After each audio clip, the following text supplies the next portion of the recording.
हम लोगों ने प्रश्नावली 8.1 का 1 से लेकर 9 तक का क्वेश्चन हम लोगों ने सॉल्व कर लिया था।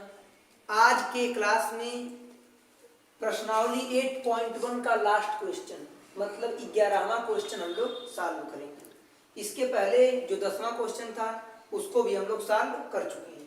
मतलब कि 1 से लेकर के 10 तक के क्वेश्चन हम लोग पीछे के क्लासेज में सॉल्व कर चुके हैं। आज के क्लास में हम लोग प्रश्नावली 8.1 का ये 11वां क्वेश्चन सॉल्व कर रहे हैं। जिस क्वेश्चन में कहा है बताइए कि निम्नलिखित कथन सत्य है, सत्य का मतलब होता है सही, सत्य है अथवा असत्य। कारण सहित अपने उत्तर की पुष्टि कीजिए। मतलब कि आपको ये बताना है कि कथन सत्य है या असत्य है, और इसके साथ साथ आपको वो रीजन भी बताना है, वो कारण भी बताना है कि ये सत्य क्यों है या फिर असत्य क्यों है। उस रीजन को बताते हुए तब आपको आगे चलना है। चलिए ध्यान दीजिएगा। क्वेश्चन में कहा है tan a का मान सदैव 1 से कम होता है। क्वेश्चन में ये कहा जा रहा है कि जो tan a का मान है, tan a कहे या tan थीटा कहे, बात तो सेम है, बस फर्क इतना है कि थीटा के स्थान पर a आ गया है। तो tan a का मान सदैव मतलब हमेशा 1 से कम होता है, अर्थात 1 से छोटा होता है। आइए देखते हैं। तो पहले हमें जानना होगा कि tan थीटा बराबर क्या होता है। तो tan थीटा बराबर होता है, ये आपका होता है लंब बटे आधार। तो tan थीटा कहे या फिर tan a कहे, बात तो सेम है। तो tan a बराबर क्या दिया हुआ है, हमें पता है कि tan a बराबर होता है लंब बटे आधार। अब ध्यान दीजिएगा, इसमें कहा कि tan a का मान सदैव मतलब हमेशा 1 से कम होता है, अर्थात 1 से छोटा होता है। जैसे अब लंब अगर बड़ा है और आधार छोटा है, जैसे एक ट्रिपलेट होता है 3 4 5 का, 3 4 बटे आधार। तो जो ट्रिपलेट होता है वो होता है, जैसे मान लेते हैं ये कोई एक त्रिभुज है आपका, इसका नाम P Q R। इसमें लंब का मान 3 है, ये थीटा मान लेते हैं, आधार का मान 4 है और कर्ण का मान 5। तो आप यहां से अगर लंब का मान रखेंगे तो लंब का मान क्या होगा, 3 बटे में 4। अब अगर कभी अंश में छोटी संख्या है और हर में बड़ी संख्या है, तो जब कभी बड़ी संख्या से छोटी संख्या में भाग करते हैं तो जो उसका भागफल होता है वो हमेशा 1 से कम होता है। मतलब अगर आप 4 से भाग करेंगे 3 में, भाग नहीं जाएगी, दशमलव लगाएंगे, 0 बढ़ाएंगे, 4 सते 28, 2 बचेगा, 0.7 आएगा। तो 0.7 1 से छोटा है ना, क्योंकि ये 70 पैसा हो रहा है जो कि 1 से छोटा है। तो tan a का मान 1 से कम होता है। यहाँ तो ये बात लागू हो रही है, लेकिन अगर यहीं पर ऐसे हो जाए, ये 4 हो जाए, ये 3 हो जाए, तो क्या होगा। तो इस कंडीशन में देखिए, अगर लंब का मान 4 हो गया और आधार का मान 3 हो गया, तो tan का मान जो भी आएगा ये 1 से बड़ा आएगा। ये वैल्यू क्या आएगी, 1 से बड़ा। तो एक बात जान लीजिए कि tan a का मान 1 से कम तो होता है, ये बात तो सही है कि tan a का मान 1 से कम हो सकता है, लेकिन हमेशा 1 से कम होता है, ये बात क्या हो जाएगी, गलत हो जाएगी। तो ये कथन क्या हो जाएगा आपका, असत्य हो जाएगा।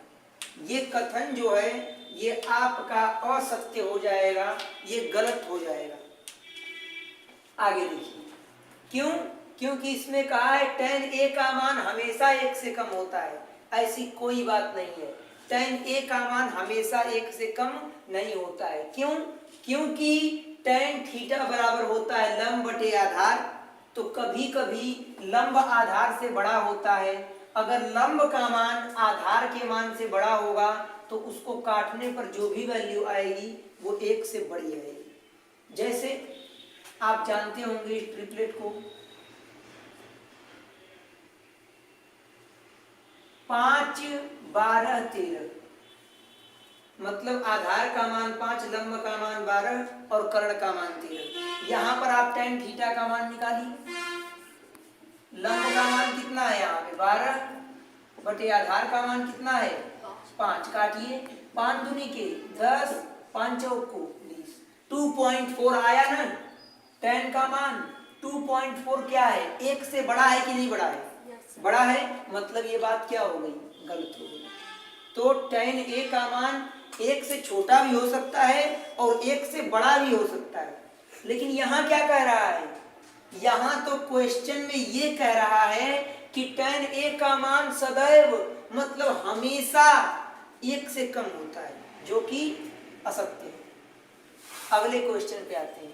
इस 11वें प्रश्न में ऐसे ऐसे 5 प्रश्न दिए हुए हैं जिन्हें हम लोगों को सत्य और असत्य बताना है। दूसरा क्वेश्चन है, कोण a के किसी मान के लिए sec a बराबर 12/5, मतलब एंगल a के किसी मान के लिए sec a बराबर 12/5 हो सकता है कि नहीं हो सकता है। आइए इस चीज को भी हम लोग देख लेते हैं।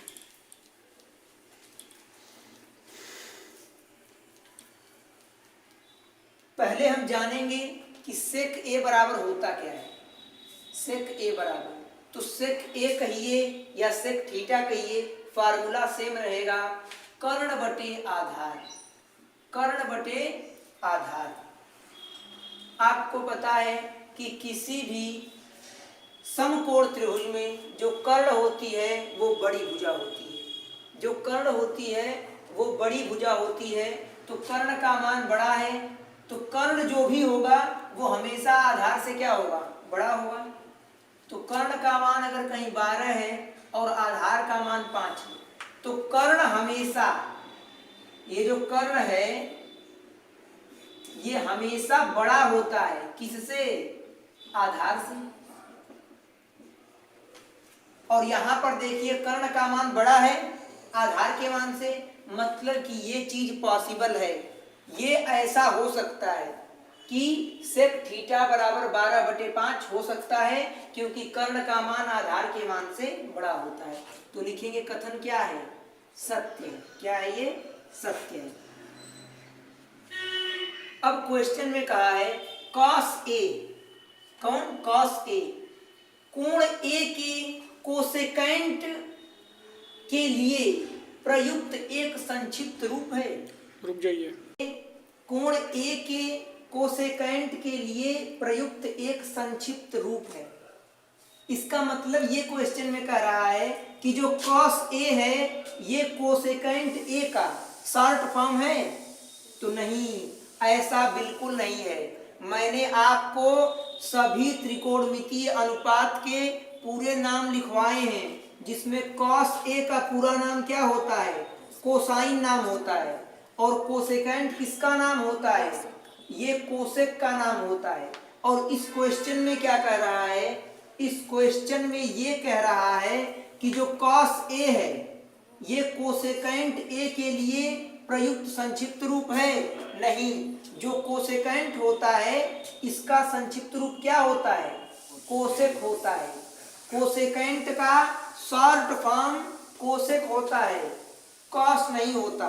तो ये कथन क्या हो जाएगा, असत्य हो जाएगा, ये गलत हो जाएगा। क्योंकि अगर इसका संक्षिप्त रूप ये होता तो फिर ये क्या है, ये कहां से आ रहा है, जबकि हमें अच्छे से पता है कि कोसेकेंट का शॉर्ट फॉर्म कोसेक होता है और यहाँ पर कॉस कह रहा है। साफ साफ क्वेश्चन में कहा है कि cos A कोण A के कोसेकेंट के लिए प्रयुक्त संक्षिप्त रूप है, मतलब शॉर्ट फॉर्म है, तो नहीं, कोसेकेंट का शॉर्ट फॉर्म cos A नहीं होता, मतलब ये असत्य हो जाएगा। अब ये चौथा क्वेश्चन, मतलब ये बहुत ही अच्छा क्वेश्चन है। बहुत सारे बच्चों को जो डाउट होता है वो डाउट इस चौथे क्वेश्चन से सॉल्व हो जाएंगे। क्वेश्चन में कह रहा है कि cot A, अगर कहीं लिखा है cot A, तो ये cot A cot और A का गुणनफल है, मतलब ये जो cot A है ये cot और A का गुणनफल है, तो नहीं, ऐसा बिल्कुल भी नहीं है। क्या इन दोनों के बीच गुणा का चिन्ह है? नहीं, क्योंकि ये जो A है ये किस रूप में है, ये cot थीटा होता है ना, तो ये यहाँ थीटा के रूप में प्रयोग किया गया है। और त्रिकोणमितीय अनुपात कभी भी थीटा से अलग नहीं हो सकता। त्रिकोणमितीय अनुपात का अस्तित्व होता है थीटा की वजह से, तो कभी भी आप ऐसी गलती नहीं करेंगे। अगर कहीं लिखा है cot थीटा तो मतलब ये अलग अलग नहीं है, ये एक ही है। क्या है? ये एक ही है। तो कभी ऐसा आप नहीं कहेंगे कि cot A का मतलब है cot गुणे A, नहीं, बल्कि cot A जो है ये एक ही में है, इनके बीच गुणा का चिन्ह नहीं होता। तो ये कथन क्या हो जाएगा? असत्य हो जाएगा, ये कथन असत्य हो जाएगा। अब देखिए पांचवा क्वेश्चन, इस प्रश्न में क्या कह रहा है? तो इस प्रश्न में कह रहा है किसी भी कोण थीटा के लिए साइन थीटा बराबर 4/3 हो सकता है? नहीं हो सकता। क्यों नहीं हो सकता? मैं आपको दिखाता हूं। साइन थीटा बराबर क्या होता है? लंब बटे कर्ण, मतलब कर्ण का मान सबसे बड़ा होता है, ये बात सबको पता होगी। समकोण त्रिभुज की सबसे बड़ी भुजा कर्ण होती है, और अगर समकोण त्रिभुज की सबसे बड़ी भुजा कर्ण है तो यहाँ कर्ण का मान कितना आ रहा है? 3, और लंब का मान कितना आ रहा है? 4। तो मतलब यहाँ पर लंब बड़ा हो गया ना कर्ण से। क्या ये संभव है? नहीं, मतलब ये कथन क्या है? ये असत्य है, ये गलत है। बस एक ही कथन सत्य हुआ है, वो दूसरा वाला है कि कोण A के किसी भी मान के लिए sec A का मान 12/5 हो सकता है। क्यों? क्योंकि कर्ण का मान आधार के मान से बड़ा होता है, तो ये पॉसिबल है। ये वाला पॉसिबल क्यों नहीं है? क्योंकि कर्ण का मान लंब के मान से बड़ा होता है, और यहाँ तो कर्ण का मान छोटा दिया है। तो ये पांचों क्वेश्चन सॉल्व हो चुके हैं, आप लोग इसे नोट कर लीजिए।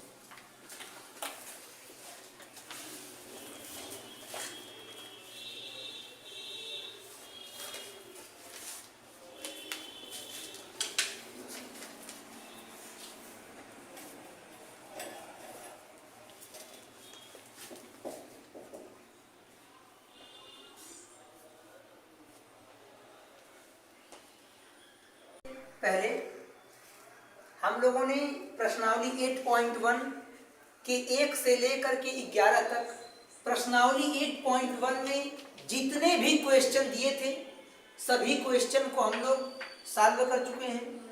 अब हम लोग कुछ एग्जाम्पल सॉल्व कर लेते हैं जो आपके एनसीईआरटी बुक में दे रखे हैं। उन एग्जाम्पल्स को हम लोग सॉल्व कर लेंगे, फिर हम लोग अगले क्लास में प्रश्नावली 8.2 को सॉल्व करेंगे। प्रश्नावली 8.2 को सॉल्व करने से पहले मैं आपको बताऊंगा त्रिकोणमितीय मान के बारे में कि त्रिकोणमितीय वैल्यू क्या है। पहले कुछ एग्जाम्पल हैं, कुछ उदाहरण हैं आपके एनसीईआरटी बुक के, जिसे हम लोग सॉल्व कर लेते हैं। तो ये पहला उदाहरण है आपके बुक का। एग्जाम्पल में कहा है कि यदि tan A बराबर 4/3 तो कोण A के अन्य त्रिकोणमितीय अनुपात ज्ञात कीजिए। मैंने आपको इस टाइप के बहुत से क्वेश्चन प्रश्नावली 8.1 में लगवाए हैं। तो मैंने आपको बताया था कि किसी भी त्रिकोणमितीय अनुपात का मान तभी निकल पाएगा जब हमें लंब, कर्ण और आधार का मान पता होगा, और लंब, कर्ण और आधार तीनों का मान ज्ञात करने के लिए पाइथागोरस का प्रमेय लगाना पड़ता है। अगर कहीं थीटा चेंज हो रहा है तो लंब और आधार का मान भी चेंज होगा, जिसमें मैंने आपको बताया था कि थीटा के सामने की भुजा लंब होती है, 90 अंश के सामने की भुजा कर्ण होती है, और जो भुजा बची होती है वो आधार होती है, या फिर थीटा से लगी हुई भुजा आधार होती है। इतनी बातें हम लोग पिछले क्लास में पढ़ चुके हैं। आइए हम लोग देखते हैं। क्वेश्चन में दिया है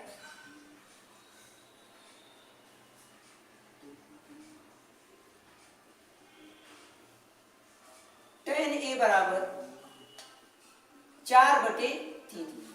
हमें पता है कि tan थीटा बराबर होता है लंब बटे आधार।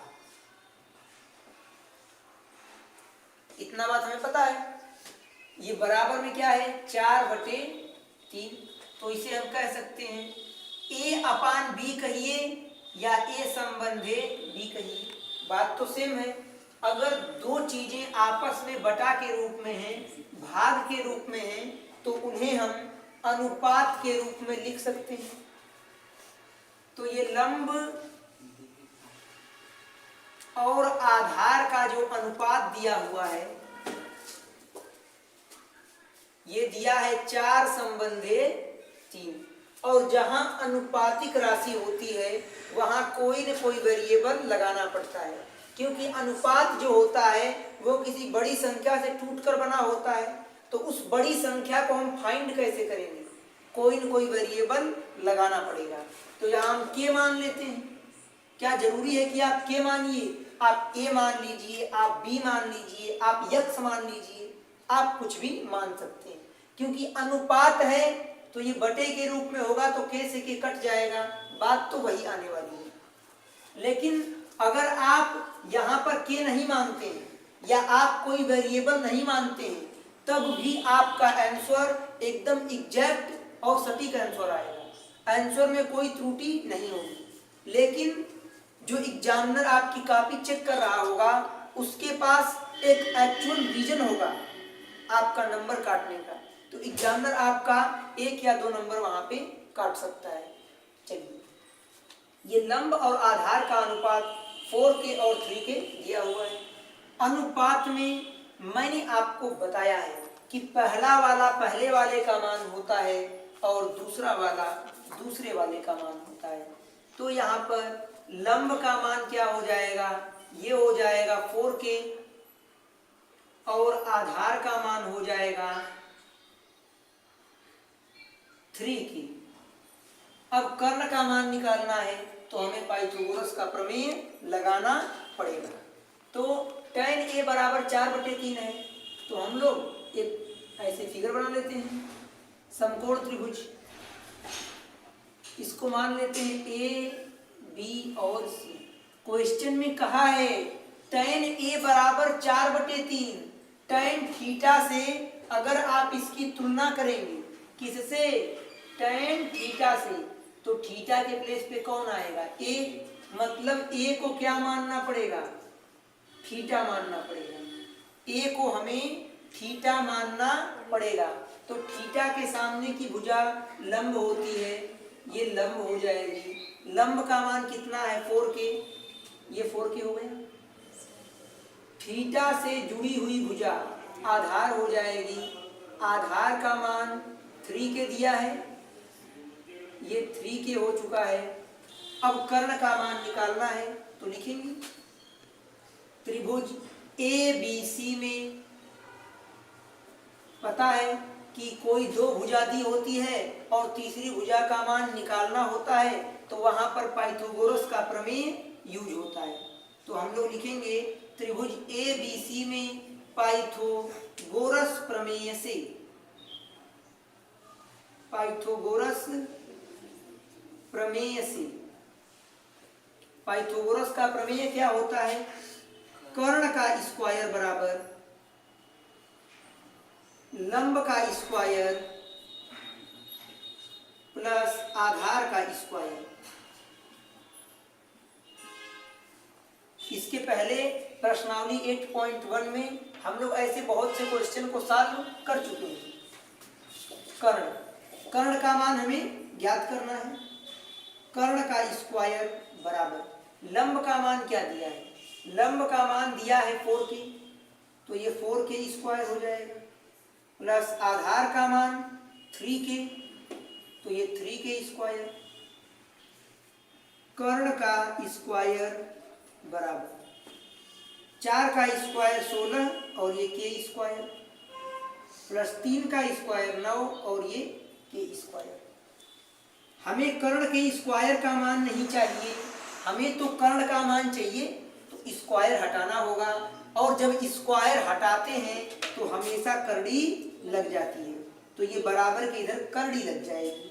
16 और 9 को जोड़ेंगे तो 16 9 25 के स्क्वायर हो जाएगा। तो कर्ण बराबर अंडर रूट में 25 को हम लिख सकते हैं 5 गुणे 5 गुणे, देखिए चूंकि ये अचर संख्या है और ये एक चर संख्या है, इनके बीच कोई चिन्ह नहीं दिया है तो गुणा का चिन्ह मानते हैं। के को हम लिख सकते हैं के गुणे के, तो ये क्या हो जाएगा? कर्ण बराबर जिसका जोड़ा बन जाता है वो मान करड़ी से बाहर निकल जाता है, तो 5 करड़ी के बाहर निकल जाएगा। के का जोड़ा बन रहा है तो ये भी करड़ी के बाहर निकल जाएगा। तो कर्ण का मान कितना आ गया है? 5 के। ये कर्ण की वैल्यू आ चुकी है 5 की। ये 90 डिग्री का एंगल होता है और 90 डिग्री के एंगल के सामने की भुजा कर्ण कहलाती है। अब अगर किसी समकोण त्रिभुज में लंब, आधार और कर्ण ये तीनों वैल्यू आ गई है, फिर क्वेश्चन कहीं से भी देगा, आप आसानी से उस क्वेश्चन को सॉल्व कर लेंगे। तो मैं इसे यहां पर सॉल्व कर देता हूं। क्वेश्चन में क्या कहा? tan a बराबर 4/3, तो कोण a के मतलब इस एंगल a के हिसाब से एंगल a को थीटा मानते हुए, तो कोण a के अन्य सभी त्रिकोणमितीय अनुपात ज्ञात कीजिए। तो अन्य सभी त्रिकोणमितीय अनुपात ज्ञात करना है। किस हिसाब से? कोण a के मतलब एंगल a को थीटा मान के ही लंब और आधार को लिखना है, तो साइन थीटा। अब देखिए tan थीटा का मान तो हमें दिया ही हुआ है, तो लिखेंगे कोण a को थीटा मानना है ना, तो साइन a कॉस a।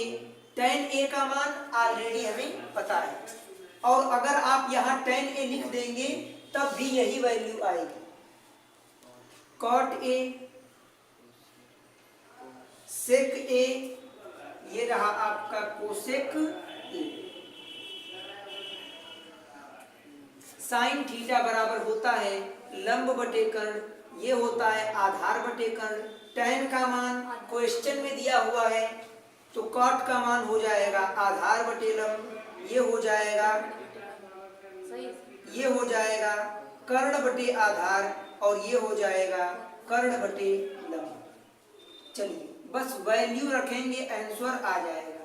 चूंकि सब में एंगल a के अकॉर्डिंग ही त्रिकोणमितीय अनुपात ज्ञात करना है, मतलब थीटा का मान चेंज नहीं हो रहा है, तो लंब और आधार भी चेंज नहीं होगा। तो लंब का मान 4k अपान कर्ण का मान 5k। मैंने पहले भी कहा था कि आप जो भी वेरिएबल मानेंगे वो लास्ट में क्या हो जाएगा? कट जाएगा। तो ये हो जाएगा 4/5। यहाँ पे आधार बटे कर्ण, आधार का मान 3k, कर्ण का मान 5k, k से k कट जाएगा 3/5। cot a बराबर आधार बटे लंब, आधार का मान 3k, लंब का मान 4k, k से k कैंसिल आउट, ये हो जाएगा 3/4। sec a बराबर कर्ण बटे आधार, कर्ण का मान ये 5k अपान आधार का मान 3k, k से k कैंसिल आउट, 5/3। कोसेक ए बराबर कर्ण बटे लंब, कर्ण का मान 5k अपान लंब का मान 4k, k से k कैंसिल आउट, ये हो जाएगा 5/4। ऐसे बहुत सारे क्वेश्चन हम लोग प्रश्नावली 8.1 में सॉल्व कर चुके हैं। ये आसान सा क्वेश्चन है, आप लोग इसे नोट कर लीजिए।